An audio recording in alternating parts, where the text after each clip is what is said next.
Hi guys, it's still your girl Dima Arts and Crafts, and today we are with the ONUMARA African Cultural Music. You can see them.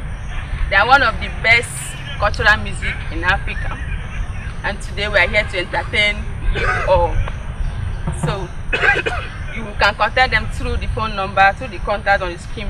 You know now we don't do African cultural things. So today we are here to entertain you and give you more swag. So follow up as they give us the dance, the music. ONUMARA, ONUMARA, ONUMARA, ONUMARA. What's the one I do want to we don't want to joke it. I'm not going to move my saddle. No, I found with him and my book. I'm going to joke in what I love my body, Mamma, no, Mamma Battery. Row. A canary,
you've seen how good they are. I've told you before that they're one of the best in Africa as a whole. They're one of the best. So for your events, your naming ceremony, birthday, wedding, traditional marriage, or house opening, any kind of events at all, call them. They are ready and ever ready to serve you and give you the best.